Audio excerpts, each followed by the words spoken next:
My name is Veronika G.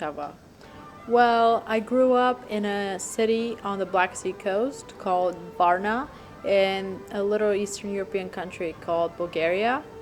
Well, Varna is definitely has a city environment. It has a lot of apartment buildings, things like that. But I actually lived in a neighborhood that had a lot of houses, and it is very famous for its huge sea garden, which is basically a really big park, and also is very famous for its dolphinarium, which is like there's dolphins there doing tricks. The whole process basically started in October 2011 when one of my dad's friends actually submitted an application for a green card, and he told my dad like you should do it too, and my dad just basically asked a friend that knew English well to fill out the application for him, and he did, and he submitted it, and we had to wait until May 1st, 2012 to actually get an answer. It was actually a funny story the night that we found out that we won a green card. Because my parents had been fighting for something stupid, so my mom went in to bed, and me and my dad were staying up late, and actually our internet for some reason like it just didn't work that night, and one of our friends called us. He was like, oh, I checked and I didn't win, but my dad was like, I can't check right now, like there's no results out, and his friend checked for us and he was like, you won. And my dad was like, are you kidding me? Like that's basically the whole thing is like the lottery, like from every single country in the world that's allowed to go into the US. People submit applications, so that's like over millions of people submitting applications, and only 100,000 people are actually chosen to win the green card. And I remember my dad just going to the bedroom and telling my mom we won, and she was like, go away, like stop joking with me. He was like, we actually won, and like we like celebrated that night. After that, for the rest of the year, we had to fill out a lot of documents, which I actually did and submitted. And then you were giving basically a number that showed like what number you're going to be interviewed from your country. And I remember, I think we were number maybe 24,000 and something, so there were like a lot of people that you're competing with. We had to wait till October 2012 to actually know the results if we're gonna get the interview, and we ended up getting the interview, I believe, for, I might be lying to you, but May 2nd.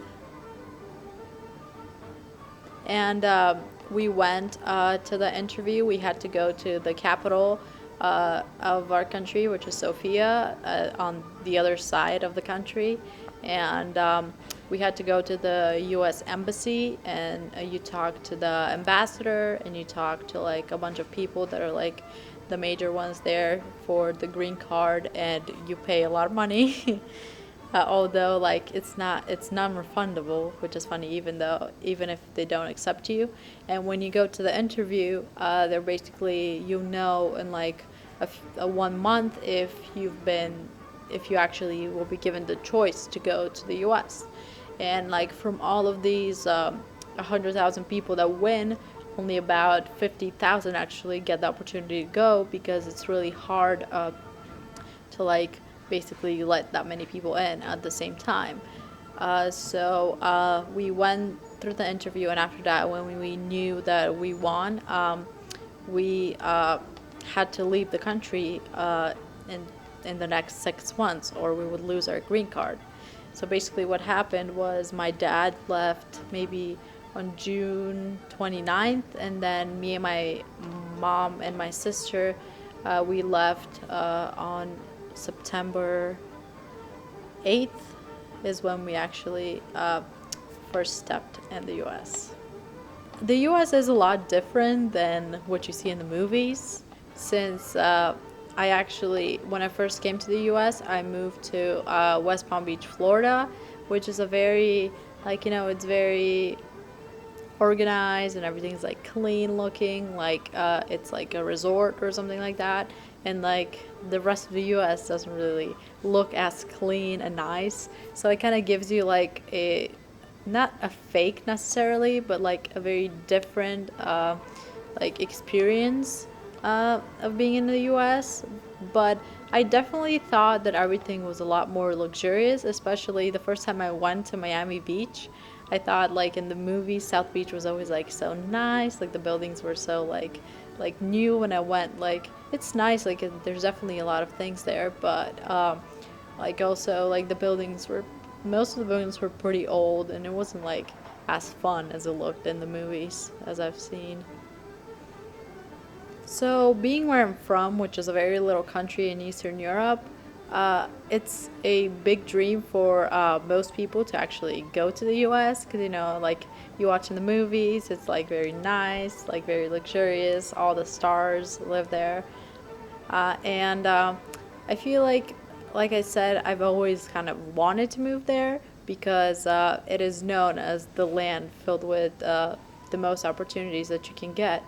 And my parents always wanted me to have the best education that I could have, and they just always wanted me to succeed in life. And like that was like one of the reasons why they wanted to move to the US, because that gave me more opportunity to actually do that, since Bulgaria's economy is going down every year.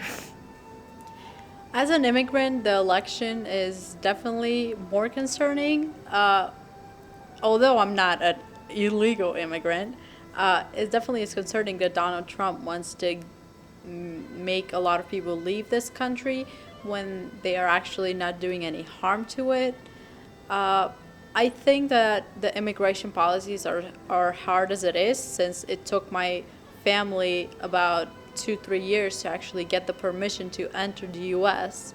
So I think that the immigration policies are fine where they are, as long as people can keep the rate of illegal immigrants that enter this country lower than it already is.